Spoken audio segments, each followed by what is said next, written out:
अक्सर आपने ड्रामों या फिल्मों में देखा होगा कि जब भी कोई जुर्म होता है तो वहाँ पे एफआईआर लॉन्च करवाई जाती है। ये अगर आपका कोई रियल लाइफ का भी एक्सपीरियंस है तो वहाँ पे भी आपने देखा होगा कि जुर्म होने के बाद लोग हमेशा पुलिस की तरफ जाते हैं, पुलिस के पास जाके एफआईआर लॉन्च करवाते हैं। सो आखिर ये एफआईआर होती क्या है, इसे कौन सा लॉ रेगुलेट करता है और एफआईआर लॉन्च करवाने का प्रोसीजर क्या है, ये सब चीज़ें जानेंगे हम आज इस वीडियो में। मैं हूं Hammad Ahmed Khan, advocate. Welcome to the legal forum YouTube channel.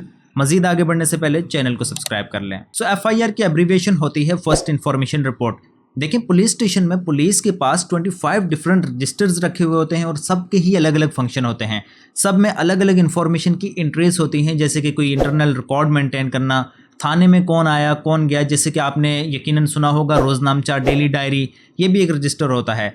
इन सब रजिस्टर्स में सबसे अहम रजिस्टर होता है रजिस्टर नंबर 1, जिसे हम एफआईआर रजिस्टर भी कहते हैं। इसमें वो इन्फॉर्मेशन दर्ज की जाती है जो कि पुलिस को किसी कॉग्निजेबल ऑफेंस के बारे में पहली बार मिलती है।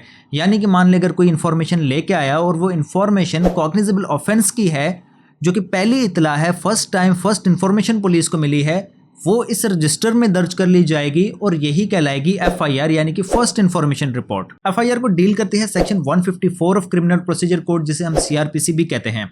देखें, लॉ में किसी भी ऑफिशियल की जानिब से कोई भी काम किए जाने के लिए ये बहुत जरूरी है कि वो उस काम के लिए लीगली एम्पावर्ड हो। Section 154 of CrPC station in charge को एम्पावर करती है और बाउंड करती है कि जब भी उसे किसी कॉग्निजेबल ऑफेंस के बारे में कोई भी इंफॉर्मेशन मिलती है तो उस पर यह लाजिम है कि वो खुद या अंडर हिज डायरेक्शन उस इंफॉर्मेशन को लिख लिया जाए।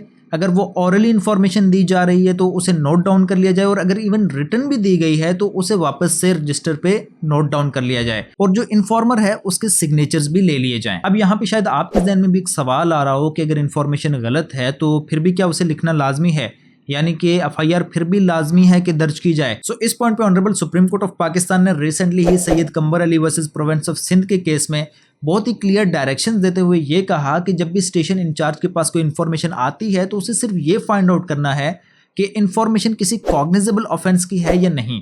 अगर वो इन्फॉर्मेशन कॉग्निजेबल ऑफेंस की होती है, वो बाउंड है अंडर सेक्शन 154 कि वो इस इन्फॉर्मेशन को नोट डाउन करे और उसे बिल्कुल भी इन्वेस्टिगेट नहीं करना है स्टेज पे कि इन्फॉर्मेशन सही है या फिर गलत। इसके अलावा भी अब्दुल रहमान वर्सेस सिंथियाट के केस में ऑनरेबल सुप्रीम कोर्ट की यही ऑब्जर्वेशन थी कि पुलिस ऑफिसर्स अगर इन्फॉर्मेशन मिलती है तो वो पहले बाउंड हैं कि वो इन्फॉर्मेशन को नोट डाउन करें, उसके बाद वो सब्सिक्वेंट स्टेजेस पे अपना ओपिनियन फॉर्म कर सकते हैं कि इन्फॉर्मेशन सही थी या गलत थी। अब ये तो सारी बात हो गई कॉग्निजेबल ऑफेंस की। मान लें कि अगर किसी नॉन कॉग्निजेबल ऑफेंस की इन्फॉर्मेशन पुलिस के पास आती है तो उस सूरत में क्या करना है पुलिस को। तो ऐसी सूरत में पुलिस एफआईआर नहीं दर्ज करेगी, एफआईआर लॉन्च नहीं की जाएगी, बल्कि डेली डायरी, जिसे रोजनामचा कहा जाता है, जो कि रजिस्टर नंबर 2 होता है, वो इन्फॉर्मेशन उस पर नोट डाउन कर ली जाएगी। तो चलिए बात कर लेते हैं एफआईआर लॉन्च होने के प्रोसेस की। तो देखिए, प्रोसेस बड़ा सिंपल है कि अगर जैसे ही कोई ऑफेंस कमिट होता है, कोई भी शख्स उसकी इन्फॉर्मेशन लेके पुलिस स्टेशन आता है, तो स्टेशन इंचार्ज जो है उसे बस ये देखना है कि वो इन्फॉर्मेशन किसी कॉग्निजेबल ऑफेंस की है।